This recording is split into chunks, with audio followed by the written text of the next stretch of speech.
Allah Bapa kami yang bertata dalam kerajaan surga, kami menyerahkan waktu PA pada malam hari ini dalam pimpinanmu. Karena kami menyadari bahwa dengan kedaulatan Engkau, kami datang kepada Engkau, sehingga kami boleh berdoa dan menyatakan isi hati kami kepada Engkau.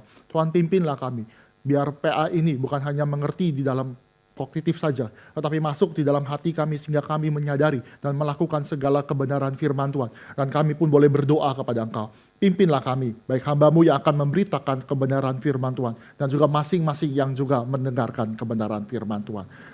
Di dalam nama Tuhan Yesus kami berdoa. Amin.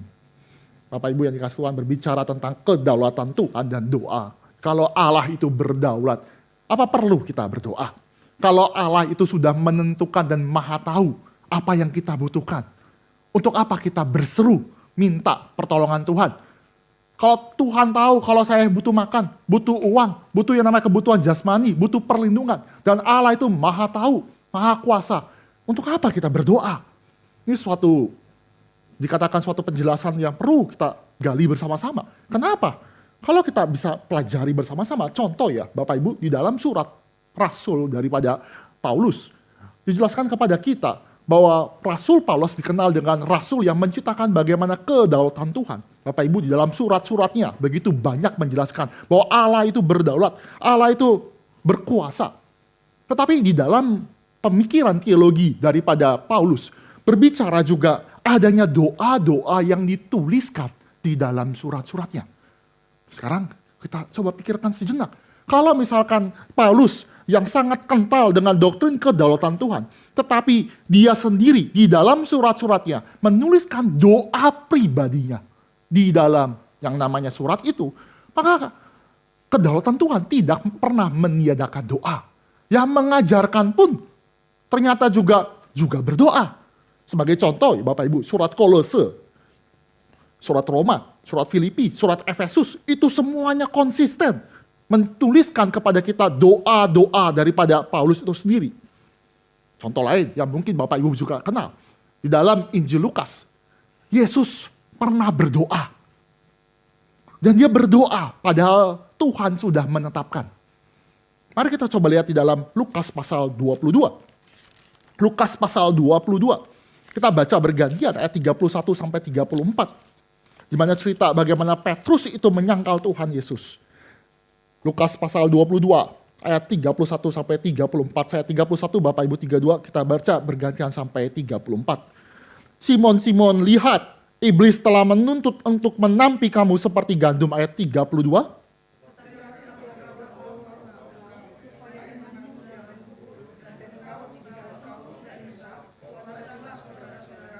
Jawab Petrus, Tuhan, aku bersedia masuk penjara dan mati bersama-sama dengan Engkau.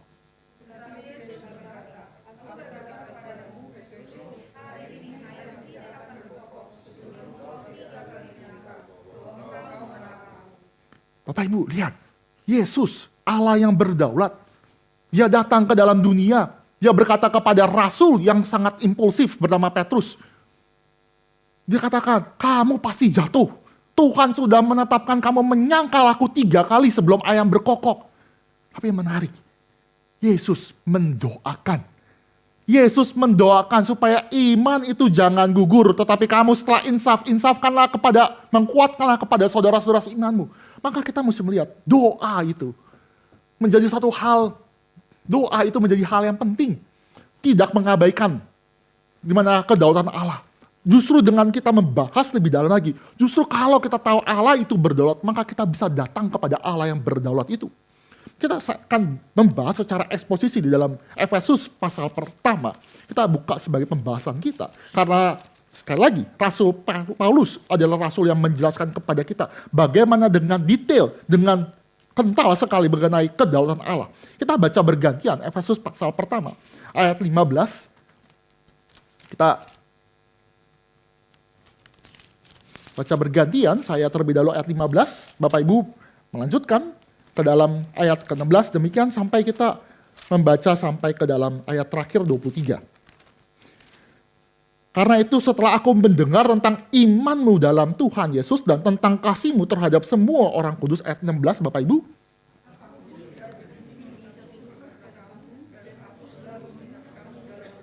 Mengingat kamu dalam doa.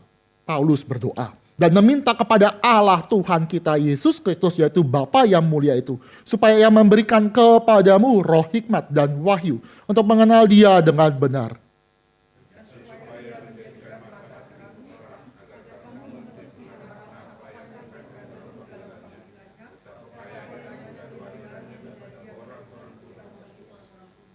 Dan betapa hebat kuasanya bagi kita yang percaya sesuai dengan kekuatan kuasanya.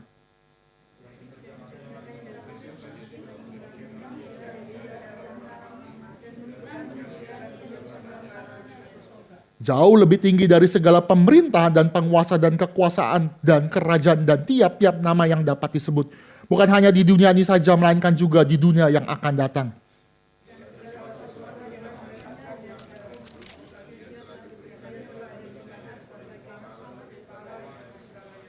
Jemaat yang adalah tubuhnya, yaitu kepenuhan Dia yang memenuhi semua dan segala sesuatu. Bapak Ibu yang dikasih Tuhan, yang pertama, poin yang pertama, kita belajar 3 hal mengenai doa dan kedaulatan Tuhan. Yang pertama bicara di ayat 15 sampai 16, berbicara tentang bagaimana alasan berdoa.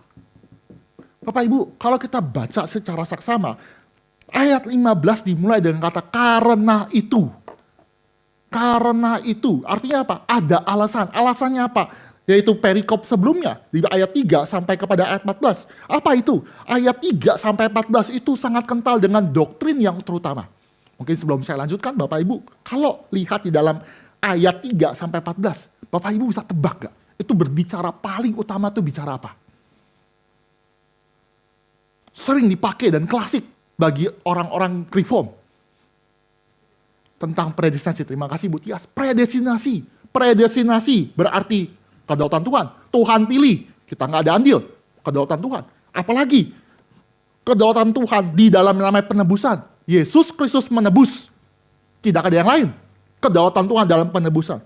Dan lalu di dalam ayat 3 sampai 14 berbicara juga kedaulatan Allah di dalam puji-pujian. Maka di dalam perikop ini juga berbicara tentang doksologi. Puji kepada Bapa, kepada Allah Anak, kepada Allah Roh Kudus yang melakukan pekerjaannya. Lihat, semuanya berbicara kedaulatan Tuhan. Dari predestinasi, dari penebusan, dari materai, dari puji-pujian, semuanya Allah. Tapi Paulus di perikop selanjutnya, dibilang karena Allah berdaulat itu, aku berdoa. Lihat ya. Karena Allah yang kami sembah, yang kita sembah, yang sama-sama digembalakan oleh jemaat Efesus itu adalah Allah yang berdaulat. Maka Paulus berkata, aku tidak berhenti, ayat 16, mengucap syukur pada kamu. Dan aku selalu mengingat kamu dalam doaku. Maka ini berbicara tentang alasan. Justru karena Allah itu berdaulat, kita mau dan datang kepada Tuhan dan berdoa kepada Tuhan. Supaya jemaat Efesus dan jemaat-jemaat Tuhan berjalan sesuai dengan kehendak Allah. Saya mengutip dalam suatu teolog di Eckerson, mengatakan bahwa di dalam doa Paulus pun juga sejalan dengan doktrin atau kehendak Allah. Mengapa saya katakan demikian? Karena doa Paulus berbicara mengenai iman, kasih yang dimiliki oleh jemaat di Efesus. Ada iman, ada kasih. Dan kalau kita lihat di dalam iman dan kasih, Bapak Ibu, kita jelas di dalam kerangka teologi dari Paulus dikatakan bahwa iman itu bukan usaha manusia. Efesus pasal 2 ayat 8 dikatakan itu pemberian Allah, itu adalah anugerah. Maka kalau kita mengerti lagi di dalam perikop ini, maka kita mengerti ketika Paulus mendengar ada orang beriman di jemaat Efesus, maka dia langsung ini bukan pekerjaan manusia. Ya kan ada iman, makanya adalah pekerjaan Allah yang berdaulat. Kata iman itu mengasumsikan pekerjaan Allah yang mentransformasi orang berdosa menjadi orang kudus. Dan itu bukan kuasa daripada kuasa manusia. Kita nggak bisa beriman. Dan Allah yang berkuasa itu memampukan orang beriman itu mengasihi sesamanya. Sama, seorang teolog juga, Eckerson, tadi saya mengutip Eckerson. Saya mengutip dari Richard D. Phillips juga mengatakan terkait perikop ini.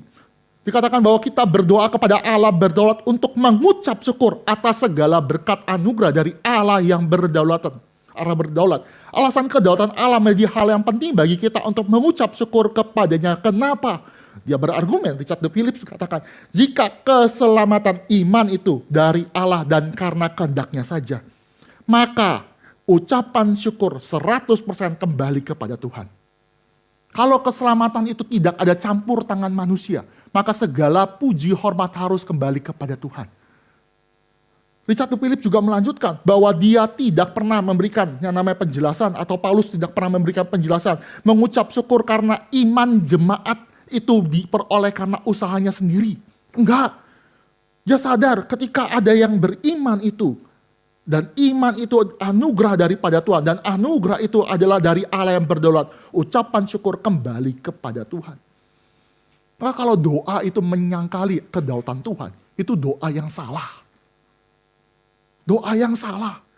Maka poin pertama berbicara alasan. Justru karena kita tahu Allah berdaulat, kita datang. Dan kita masuk ke dalam bagian kedua. Kedaulatan Allah juga membicarakan kepada poin kedua tentang kebutuhan. Kebutuhan. Mengapa saya katakan demikian? Karena di ayat 17 sampai 18. Ketika mengenal Allah yang berdaulat, Paulus dengan berani meminta kepada Allah. Dia minta kepada Bapa yang mulia. Dan kita lihat berarti meminta ada kebutuhan. Meminta berbicara ada kebutuhan. Menarik, seorang Reform Baptis, John Piper cukup terkenal, dikatakan bahwa the difference between Uncle Sam itu Amerika ya, dengan Yesus Kristus adalah gini. Uncle Sam itu tidak pernah mendengarkan kita kalau kamu itu tidak sehat. Orang Amerika menghentikan kita bekerja kalau kamu sehat. Tetapi beda dengan Yesus. Yesus tidak akan mendengarkan kita kalau kita tidak pernah sakit. Yesus pernah berkata di dalam Markus, dikatakan bahwa orang-orang yang datang kepada Tuhan adalah orang-orang yang sakit. Hanya orang yang merasa diri sakit akan datang kepada tabib. Sama. Kalau berbicara tentang kebutuhan, maka kita harus sadar diri kita terbatas. Diri kita lemah. Diri kita bakal dikatakan sakit secara rohani dan membutuhkan pertolongan dari Allah yang berdaulat ini. Ada kebutuhan. Lebih lanjut lagi, doa itu sebenarnya bukan berbicara tentang Allah. Doa itu diberikan kepada manusia supaya manusia bertumbuh. Bapak Ibu, poin yang kedua bicara kebutuhan.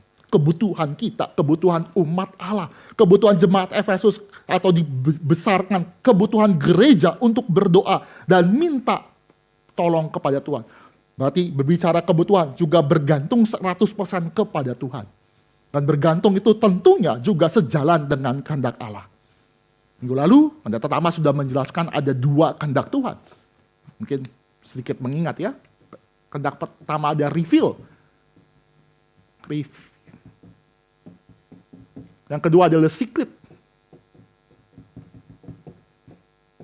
Ada 2 kehendak. Reveal itu berbicara firman Tuhan yang dinyatakan, tapi ada yang di secret will. Artinya apa? Kehendak Tuhan yang disembunyikan. Contoh ya, yang poin kedua itu berbicara tentang siapa yang diselamatkan dan tidak diselamatkan. Hanya Tuhan yang tahu. Tidak dibukakan. Kita nggak bisa menjudge, oh Pak ini, Bapak ini. Enggak. Kita nggak bisa menjudge dengan kelakuan. Kita tidak tahu akan hari esok. Cuma Tuhan, dan Tuhan tidak pernah bukakan. Yang dibukakan ada di dalam Alkitab, yang di-reveal, yang menyatakan kehendak. Oleh sebab itu doa kita harus sesuai dengan kehendak Tuhan yang dinyatakan. Doa yang sesuai dengan kebenaran firman Tuhan. Contoh ya Bapak Ibu. Contoh. Daniel tuh di dalam Daniel pasal 9. Dia pernah berdoa kepada Tuhan dengan berani. Dia teriak, dia berminta kepada Tuhan, Tuhan, bukankah engkau pernah berjanji untuk membawa kembali umatmu balik dari pembuangan? Kenapa Daniel bisa minta pulang? Karena Daniel membaca firman Tuhan dari Nabi Yeremia. Nabi Yeremia pernah mendapatkan firman Tuhan, dan firman Tuhan dikatakan, pergilah kamu ke pembuangan. Lihat ya, Nabi Tuhan ngajarin. Sudah, kamu gak mungkin bisa lawan Babelonia. Kamu gak mungkin bisa lawan Babel. Tuhan sudah menetapkan kamu pindah ke Babel. Sudah pindah. Tetapi dengan kekuatan Tuhan, dikatakan nanti sampai 70 tahun, Tuhan akan buat kamu kembali Dari Babilonia kamu akan kembali ke tanah perjanjian. Daniel baca firman Tuhan. Daniel baca the reveal will firman Tuhan itu melalui daripada tulisan Nabi Yeremia. Maka ketika menjelang pada tahun ke-70, menjelang terakhir-terakhir, menjelang yang namanya masa itu berakhir, Daniel berdoa dengan berani kepada Tuhan. Tuhan, Allah yang berdaulat, yang mengizinkan segala sesuatu itu terjadi. Dia minta Tuhan, kembalikanlah umatmu kembali. Artinya apa? Ada kebutuhan, dan kebutuhan itu harus sejalan dengan kehendak Tuhan. Maka sama, kita balik lagi ke dalam Efesus. Maka Efesus apa yang didoakan? Apa yang didoakan daripada Paulus kepada jemaat di Efesus adalah doa yang sesuai dengan kehendak Tuhan. Adalah jemaat itu bertumbuh. Supaya jemaat itu bisa mengenal siapakah Allah. Bisa semakin bertumbuh, itulah kebutuhan yang diharapkan daripada setiap anak-anak Allah. Bapak Ibu, kalau yang punya anak ya, sebagai orang tua, pasti berbahagia kalau anak itu tumbuh besar. Betul ya? Setuju ya? Kita nggak mengharapkan, anak saya tuh lucu loh, anak kedua saya lucu Bapak Ibu. Saya nggak mengharapkan anak dua saya tuh yang lucu, yang bulat, yang kurang rambut itu tuh. Nggak tumbuh-tumbuh, enggak. Saya nggak mengharapkan, dia bilang, oh sudah ya nanti kamu pasti besar. Memang istri saya bilang, udah kamu jangan cepat-cepat gede, cepat lucu. Kan nggak bisa, pasti gede. Pasti dia makin besar secara fisik, secara kognitif dia akan tumbuh. Dan itu sukacita juga. Sebagai orang tua yang waras, pasti mengharapkan anak bertumbuh. Maka sama ketika Bapak di surga melihat kita, maka dia juga mengharapkan pertumbuhan, bukan jasmani, bukan kognitif, tetapi pertumbuhan iman spiritual itu bertumbuh. Dan doa ini adalah doa yang sesuai kehendak Tuhan. Kita butuh tumbuh. Kita butuh Allah yang berdoa itu memampukan kita bertumbuh. Bapak Ibu yang dikasih Tuhan. Di dalam surat Korintus dikatakan ada Apolus, ada Petrus, dikatakan Kefas itu Petrus, ada golongan Paulus. Ada yang menanam, ada yang menabur. Tapi jawaban daripada surat Paulus kepada jemaat di Korintus dikatakan, yang memberikan pertumbuhan hanya satu, Tuhan. Kalau Tuhan yang bisa memberikan pertumbuhan, maka kita minta kepada Allah yang berdaulat, Tuhan, saya mau bertumbuh. Tuhan, biarlah jemaat ini bertumbuh, biarlah jemaat Cikarang ini makin bertumbuh serupa dengan Tuhan.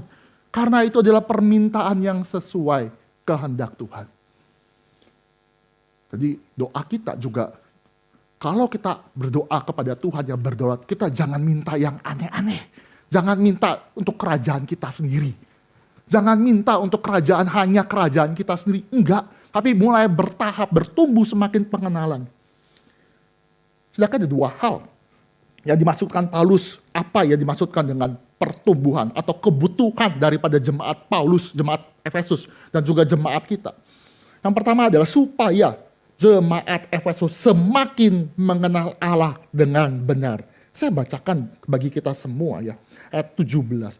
Dan meminta kepada Allah Tuhan kita Yesus Kristus, yaitu Bapa yang mulia itu, supaya ia memberikan kepadamu roh hikmat dan wahyu untuk mengenal dia dengan benar.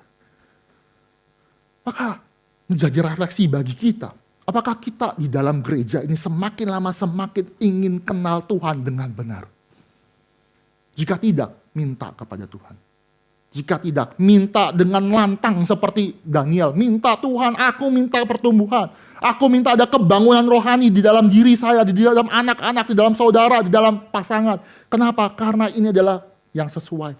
Ngotot minta Tuhan, bukakan. Supaya Tuhan membukakan dari melalui Allah Roh Kudus. Membukakan hikmat, membukakan dirinya, menyatakan dirinya. Supaya kita bisa mengenal dia.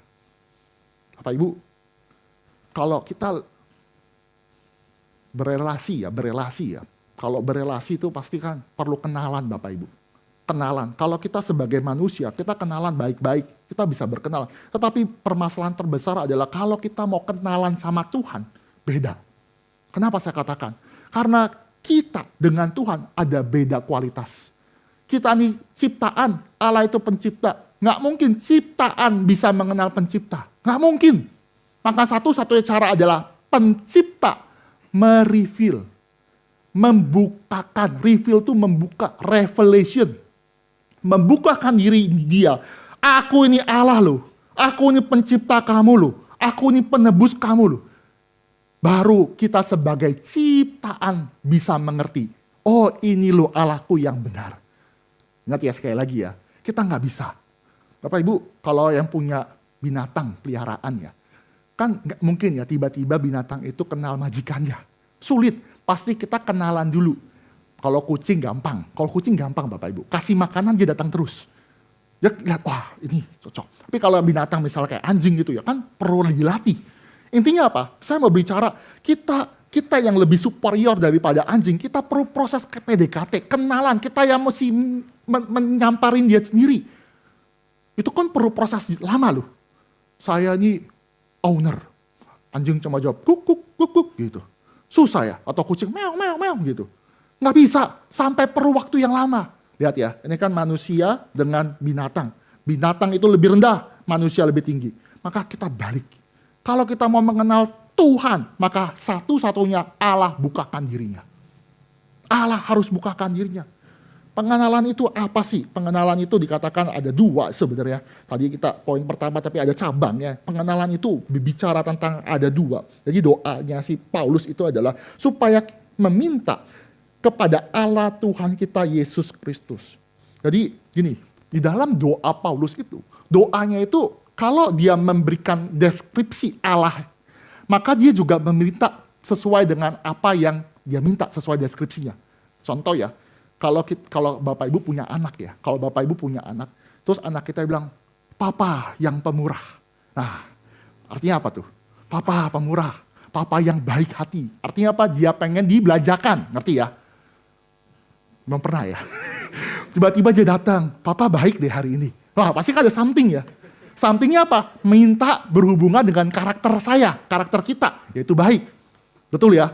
Wih, Papa jujur loh, gitu. Pasti kan kita minta ada kejujuran. Curhat, jujur ya Papa, Papa sayang nggak sama saya, gitu. Kan pasti kan kita mengharapkan kejujuran.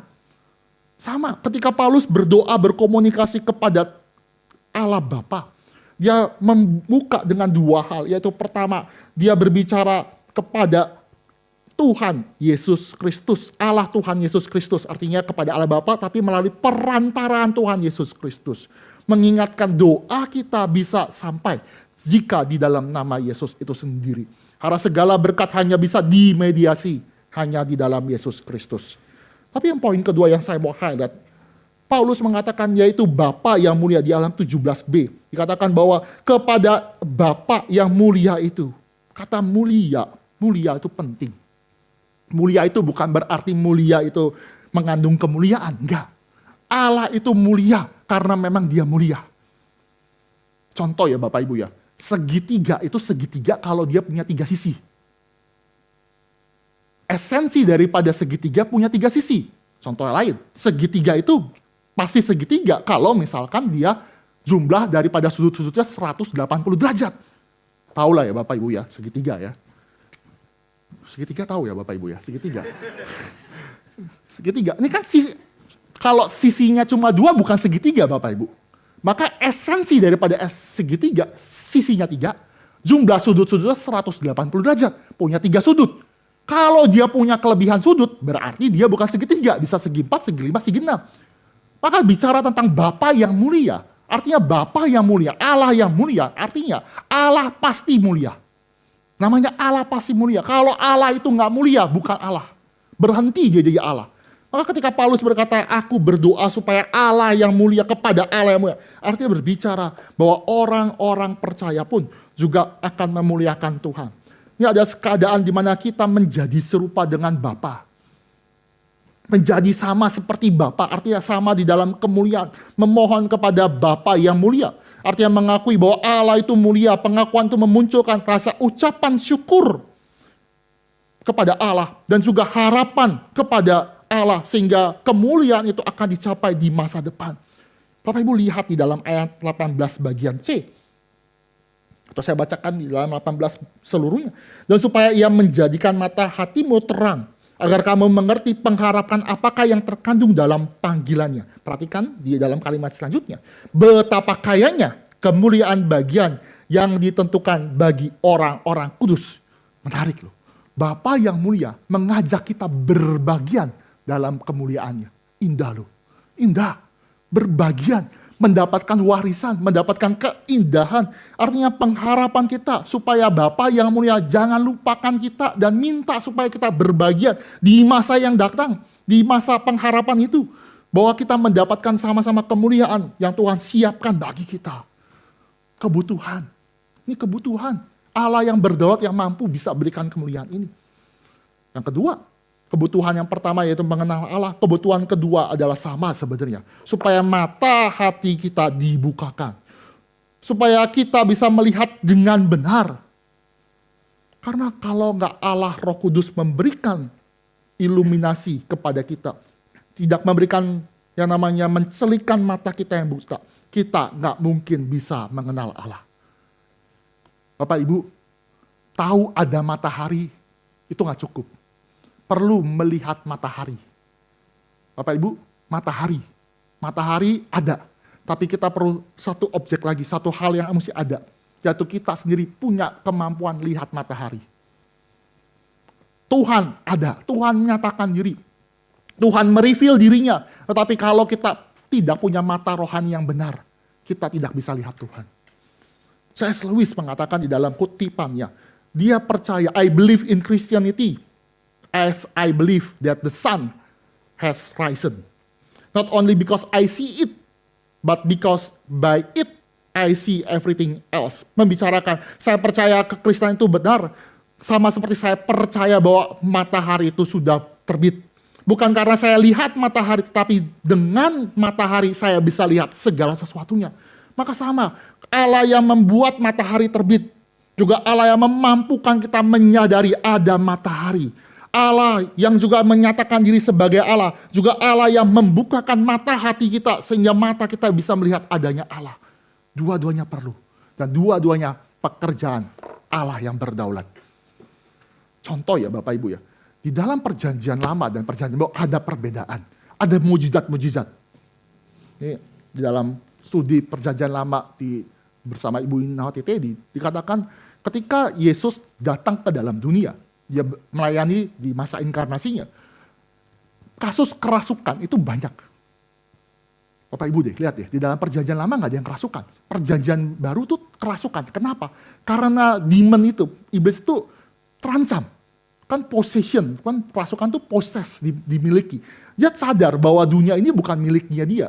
Jadi iblis itu tahu kalau Yesus itu pemilik sejati, ketika datang iblis itu tantrum. Tantrum bikin keserupan. Tapi dia tahu bahwa iblis itu nggak mungkin bisa ngalahkan Yesus Kristus. Dan menariknya, ketika Yesus menyatakan diri sebagai Mesias, Juru Selamat, dia melakukan mukjizat yang tidak pernah dilakukan di dalam perjanjian lama. Membangkitkan orang mati pernah dilakukan di dalam perjanjian lama. Ada Elia, ada Elisa. Ada orang lumpuh, ada kusta dibersihkan, ada Naaman. Tapi ada satu mukjizat yang tidak pernah dilakukan oleh nabi-nabi perjanjian lama. Bapak Ibu bisa tebak apa? Ya betul. Mencelikan mata orang buta. Tuhan simpan supaya nantinya Mesias itu punya kemampuan mencelikan mata orang. Maka di dalam kasus, di dalam Yohanes ya, ada orang buta sejak lahir. Orang buta sejak lahir itu ngapain? Dia mengemis, tapi tiba-tiba Tuhan menyembuhkan dia. Lihat ya, mata diselikan. Artinya bahwa zaman ini, sekarang ini, Mesias sudah tiba. Dan sesuai dengan perjanjian lama, ketika Mesias datang, dia mencelikan mata orang buta. Dan bukan hanya itu saja, itu menjadi tanda. Tandanya apa? Bukan hanya mencelikan mata orang buta secara fisik, tetapi secara spiritual. Bapak Ibu, ini teologi yang namanya teologi Yohanes ya. Bapak Ibu, itu ada tanda. Tanda itu mujizat ya. Mujizat. Juga ada yang ditandai. Bapak Ibu, ini ada ditandai. Contoh ya Bapak Ibu, contoh yang paling saya sering pakai adalah contoh ya. Bapak Ibu ada sign misalnya toilet. Bapak Ibu misalkan kita ada sign toilet. Bapak Ibu pergi ke mall, pergi ke suatu tempat umum, pasti kan ada sign toilet, betul ya? Sign toilet ini bukan toilet, betul ya? Bapak Ibu nggak mungkin kencing di sign toilet ini kan, gila kan? Tapi sign ini dibutuhkan untuk menunjuk realita di belakangnya, yaitu ada toilet. Betul ya Bapak Ibu? Jadi tetap dibutuhkan, ada signifikansinya. Tapi ini jangan berhenti di tanda. Karena kalau kita mau cari toilet, kita perlu tanda ini, tapi tanda ini bukan berarti final akhir, bukan destinasi terakhir. Kita akan beranjak menuju yang namanya realita ada toilet. Sama, ada orang buta secara fisik. Tandanya orang buta fisik disembuhkan. Jangan berhenti, oh senangnya matanya sudah sembuh, puji Tuhan. Buta sejak lahir disembuhkan, puji Tuhan. Jangan berhenti di sini, tapi lompat. Bahwa nanti Mesias sudah datang, buta secara spiritual. Itu dicilikan. Itu yang terjadi. Makanya berbicara kepada Paulus, berbicara kepada jemaat Efesus, biar Tuhan sendiri yang membukakan. Biar Tuhan yang bukakan. Dua hal ini penting. Allah yang mereveal dirinya. Sekaligus yang kedua, kita dimampukan oleh Allah bisa melihat Allah yang direveal itu. Kedua-duanya itu adalah kebutuhan kita. Kebutuhan kita kepada Allah yang berdaulat. Karena Allah yang mampu yang bisa. Lihat ya, doa tidak pernah ditiadakan. Kalau Allah berdaulat, maka kita justru datang kepada Allah. Bapak Ibu gini loh. Bapak Ibu, kalau tiba-tiba ucuk-ucuk ya, Pak Peter kan pendeta ya. Terus tiba-tiba ucuk-ucuk ada Bapak Ibu datang konseling. Terus tiba-tiba ujung-ujung, Pak Peter, tolong dong kasih saya 1 miliar. Loh. Saya tuh gak mampu. Bapak Ibu akan buang-buang waktu minta uang ke saya 1 miliar. Karena saya tidak mampu. Bapak Ibu akan lebih bagus minta uang ke bank. Karena apa? Karena mampu. Ngerti ya maksud saya? Kalau Allah itu berdaulat dan dia doang yang bisa membuka mata kita. Dan dia sendiri yang mereveal dia. Maka sudah sewajarnya kita doa kepada Tuhan. Kita gak mungkin doa ke saya. Gak mungkin doa kepada yang lain. Justru harus kepada Allah yang berdaulat. Karena dia satu-satunya yang mampu. Maka doa itu wajib. Walaupun Allah itu berdaulat. Maka itu wajib dan tidak pernah ditiadakan. Saya melanjutkan sedikit ya. Pertanyaan yang sebenarnya perlu dijawab juga. Kalau kita berdoa, apakah berdoa itu mengubah kehendak Allah? Gimana Bapak Ibu? Tidak, reform sejati. Jawabannya iya dan tidak. Iya, artinya apa? Tidak mengubah yang namanya secret will. Yang sudah ditetapkan, yang tersembunyi, yang memang tidak dibukakan dan kita tidak tahu, tidak mungkin diubahkan. Tapi yang reveal ini seringkali di dalam Alkitab terjadi. Bayangkan ya, kita pelan-pelan ya. Bayangkan kalau misalkan nih ketetapan yang ini ya, kita bicara yang poin kedua ini, Tuhan ubah-ubah. Kita doa, Tuhan tolong dong. Terus kita berdoa supaya ada keselamatan, bagus ya. Saya pernah ya, kan waktu kuliah itu main volley. Sekolah saya sekolah Kristen Bapak Ibu. Lawan saya juga orang Kristen. Sebelum doa, sama-sama doa. Doanya bilang, berikan kemenangan. Tuhan bingung siapa yang kan gak bisa begitu kan. Gak mungkin. Tuhan kan bilang, ini doa siapa paling banyak. Enggak, gak bisa. Makanya kalau misalkan doa ikutin kehendak kita, kalau doa kita itu akhirnya mengubah Tuhan, Tuhan tuh jadi bego. Bener kan? Ngikutin kita. Allah yang bijaksana tuh jadi bodoh karena kita. Karena ikutin kehendak kita. Allah yang suci jadi kotor karena mengikuti kehendak manusia yang terbatas dan berdosa. Pengetahuan Allah yang luar biasa itu menjadi terbatas karena mengikuti kita yang terbatas. Maka sekali lagi, doa itu tidak pernah mengubah kehendak Tuhan di dalam poin yang kedua. The secret will. The God secret will. Ketetapan Allah. Tetapi doa itu mengubah sesuatu. Doa itu mengubah sesuatu. Doa itu bisa mengubah. Karena lihat sedikit ayat 19a. Balik lagi di Efesus. Dan betapa hebat kuasa bagi kita yang percaya sesuai dengan kekuatan kuasanya. Apa itu kuasanya? Adalah kuasa doa yang memampukan seseorang itu berubah. Kadang-kadang gini loh. Kita berdoa. Kadang-kadang ditetapkan Tuhan. Ada orang misalkan gak tobat, tunggu kita berdoa terus bertobat. Kenapa? Itu bukan berarti kuasa doa kita mujizat, enggak. Tapi terlihat di perspektif. Tuhan menetapkan kita berdoa, dan Tuhan juga menetapkan orang itu bertobat melalui doa kita. Allah berdaulat. Artinya doa itu mengubah sesuatu, tapi bukan mengubah ketetapan Tuhan. Contoh ya Bapak Ibu. Dalam kisah Yunus. Yunus itu kan dihukum Tuhan, akhirnya dia kembali ke Niniwe lah. Akhirnya berhasil ke Niniwe, dan dia khotbah yang sangat singkat. Dikit lagi kota Niniwe akan ditunggang balikan. Nggak ada berita pertobatan. Jadi khotbah itu nggak ada khotbah. Bertobatlah, karena Niniwe akan, enggak. Dia bilang, dia cuma kasih statement. Dikit lagi Tuhan akan menghancurkan namanya, mentunggang balikan yang namanya kota Niniwe. Udah gitu doang, khotbah singkat, selesai. Nanti KKR Purwakerto khotbah begitu, jangan ya. Jangan coba begitu. Enggak ada berita pertobatan Niniwe. Tapi apa yang terjadi? Karena Yunus sudah ditetapkan berkhotbah, dan khotbahnya sederhana doang. Kurang bagus, sederhana. Apa yang terjadi? Pertobatan. Raja Niniwe itu tobat. Bukan hanya Raja Niniwe, dia ajak semua sampai binatangnya pakai pakaian berkabung. Bayangkan binatang pakai pakaian kabung. Saking takutnya ditungkar balikan, akhirnya apa? Tuhan dikatakan menyesal. Loh, kok menyesal? Nah, ini kita bicara di reveal. Tuhan menyesal. Artinya memang Tuhan sudah menetapkan Niniwe itu tidak dihancurkan. Tapi dia katakan dia mereveal. Ada perubahan. Perubahan itu terjadi. Contoh Yunus itu terjadi. Sehingga kota Niniwe itu di zaman Yunus tidak mengalami musibah. Tidak dihancurkan.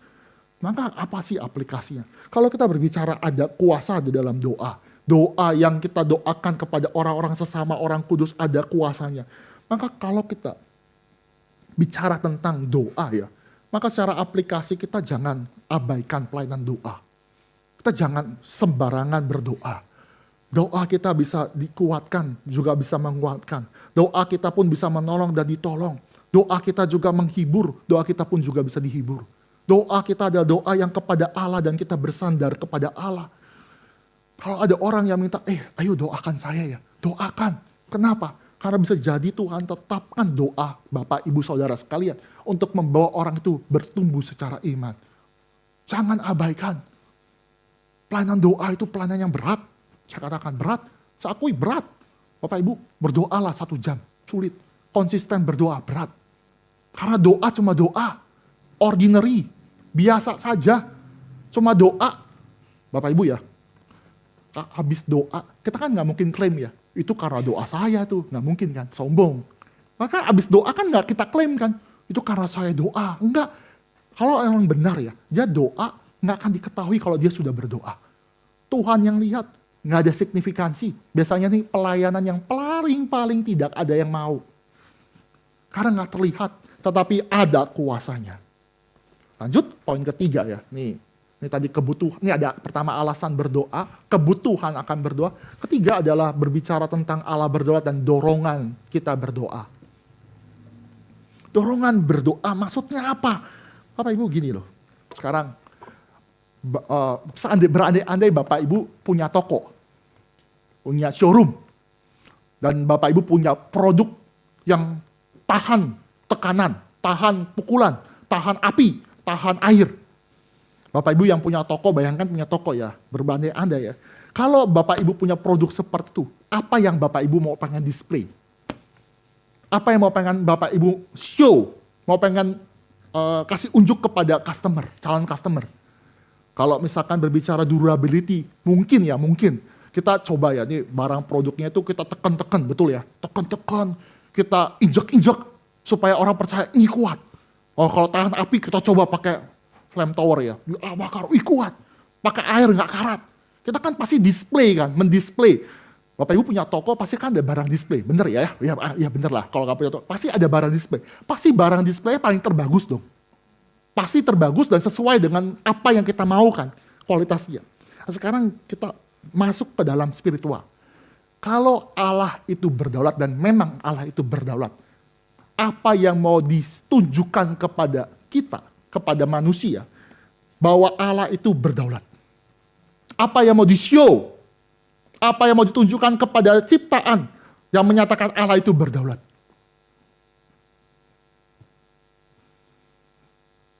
Paling gampang itu creation. Keren kan? Creation keren kan Bapak Ibu ya? Creation kan dari tidak ada jadi ada. Kan keren kan? Kan itu kedaulatan Tuhan, betul ya? Cuma Tuhan doang yang bisa, iblis gak bisa. Iblis replika pun juga gak mampu. Jadi kalau mau pengen mendisplay Allah berdaulat, paling keren itu adalah tunjukkan yang namanya creation. Tetapi lihat di dalam jemaat Efesus. Saya lanjutkan ya.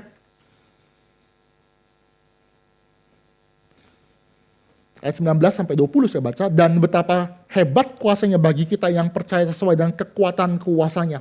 Apa kuasanya itu? Kekuatan kuasa apa yang diberikan kepada kita?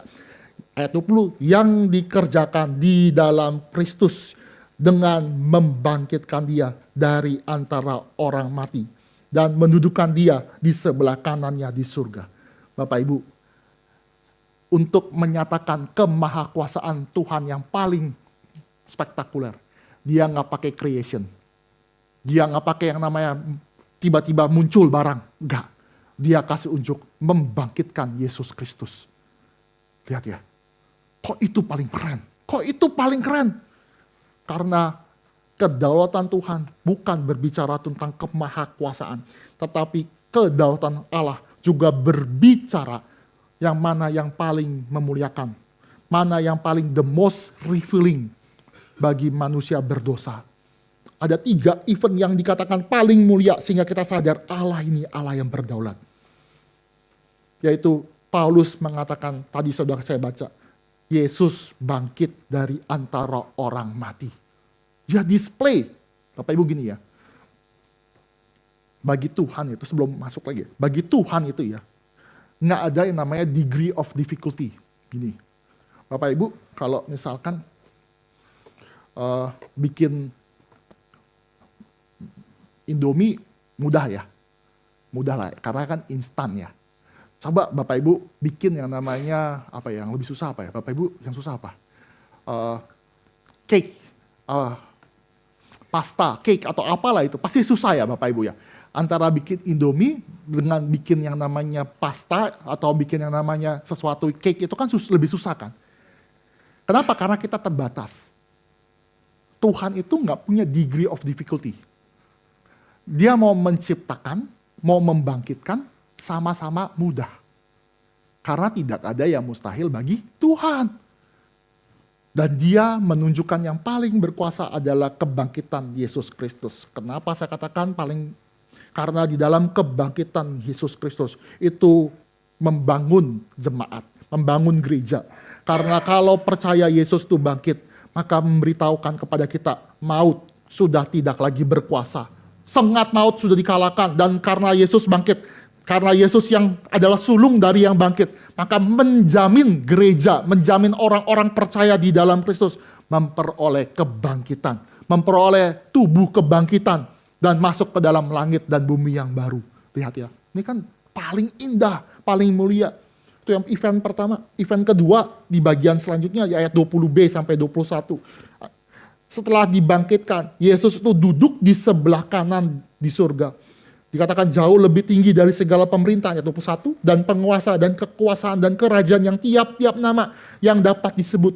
Bukan hanya di dunia ini, melainkan juga dunia yang akan datang. Lihat, ini berbicara artinya Yesus itu ditinggikan. Nggak ada kuasa yang lebih tinggi dari dia. Ada kuasa yang tidak diketahui pun pasti takluk. Semua kuasa akan dihancurkan di bawah kaki Yesus.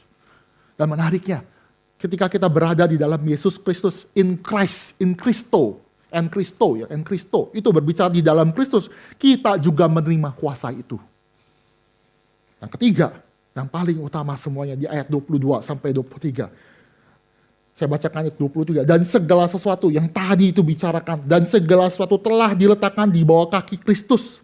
Dan dia telah berikan kepada jemaat sebagai kepala dari yang ada. Lihat ya, semua kuasa itu diberikan kepada gereja. Indah gak? Diberikan kepada gereja. Artinya kalau Tuhan sudah bekerja dengan menakjubkan dan semua itu diberikan kepada gereja, itu tubuh Kristus itu sendiri, kita sebagai tubuh Kristus.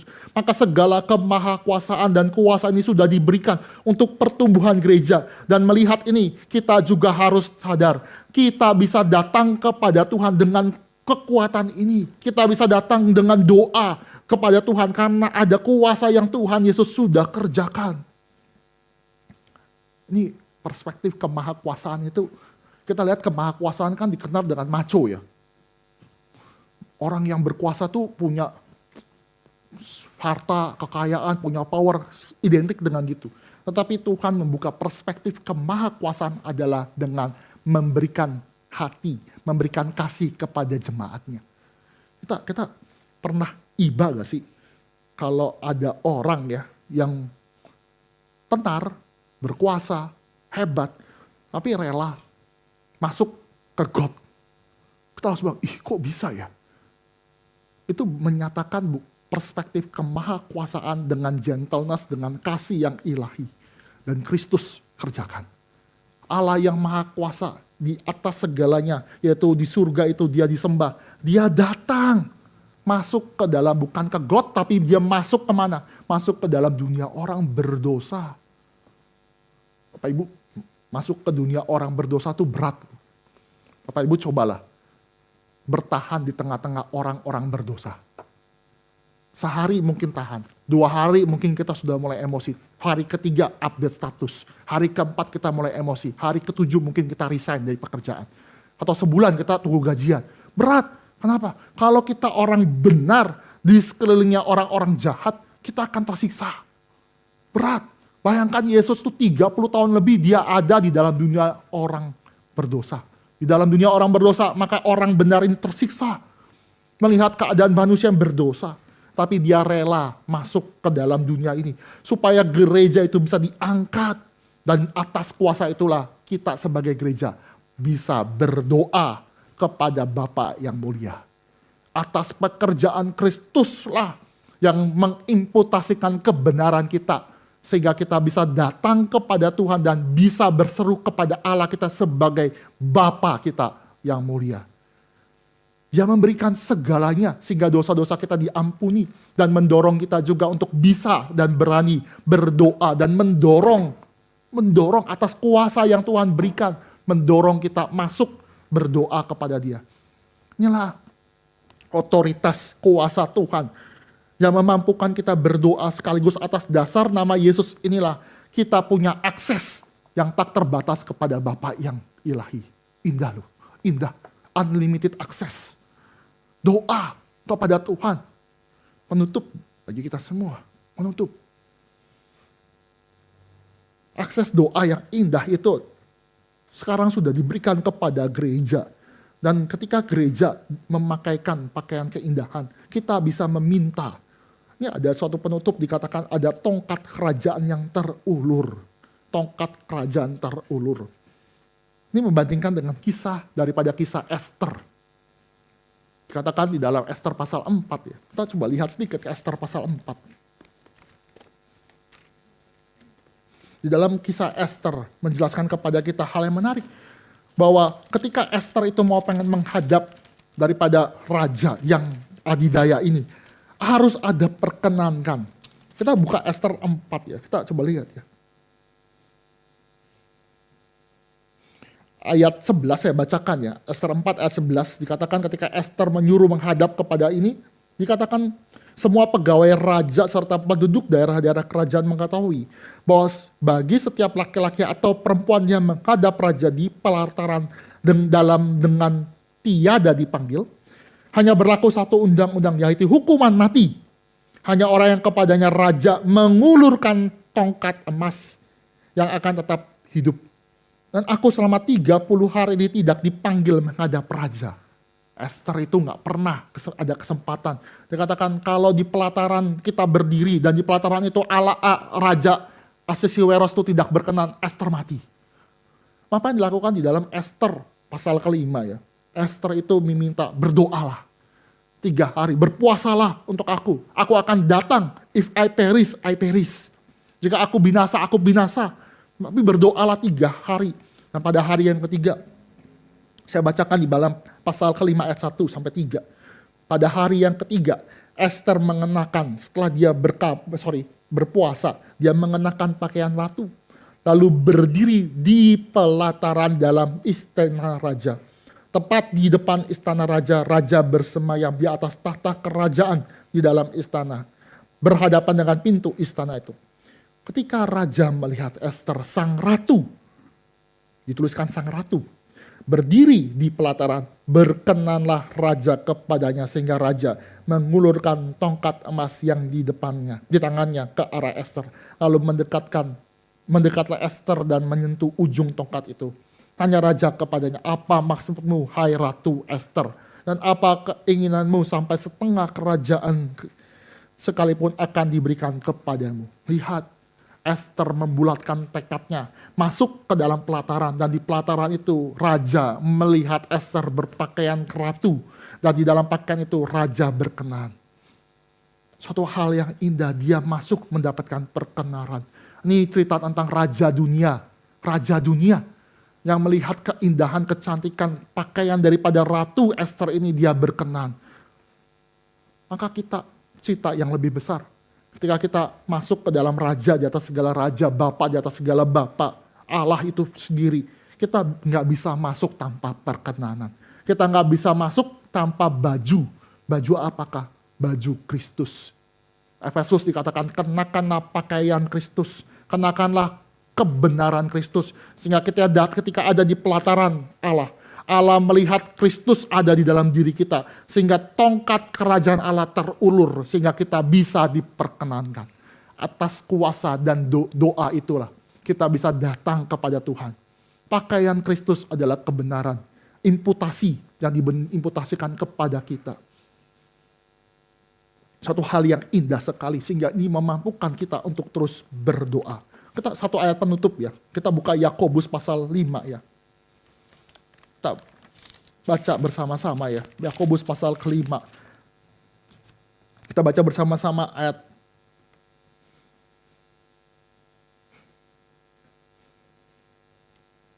Oke, sorry. Saya salah catat.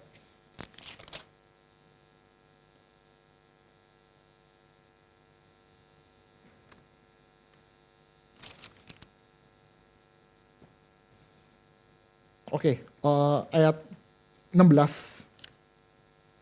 Ayat 16. Kita baca bersama-sama ya. Yakobus 5 ayat 16. Karena 1, 2, 3. Karena itu hendaklah kamu saling mengaku dosamu dan saling mendoakan supaya kamu sembuh. Doa orang yang benar, bila dengan yakin didoakan, sangat besar kuasanya. Kiranya ini menjadi kekuatan bagi kita untuk selalu berdoa, dan doa itu punya kuasa. Kiranya firman Tuhan memberkati kita, mari kita tundukkan kepala, kita berdoa. Allah Bapa kami yang bertata dalam kerajaan surga, kami mengucap syukur sekali lagi Tuhan berikan kami sarana untuk kami boleh menghadap kepada Engkau. Bukan dengan kuasa kami, tetapi karena Kristus yang sudah mengerjakan bagi kami. Sehingga kami dengan otoritas daripada Kristus boleh datang kepada Engkau. Sehingga doa-doa kami bisa kami naikkan. Dan doa itulah doa yang kami perlukan. Sehingga kebutuhan-kebutuhan akan pertumbuhan iman, kasih yang bertumbuh, pengharapan yang semakin bertumbuh, itu semakin bertumbuh, semakin menguatkan. Tuhan pimpinlah kami, berikanlah kami kekuatan sehingga menyadari Allah berdaulat, sehingga kami harus berdoa kepada Engkau. Berkatilah kami, biarlah kami di dalam seri-seri doa ini terus mengandalkan Engkau. Kami berdoa ya Bapak, hamba-Mu sudah berhenti berbicara, kiranya firman Tuhan ini yang tinggal dalam hati orang-orang percaya boleh terus ada dan menguatkan kami semua. Di dalam nama Tuhan Yesus kami berdoa. Amin.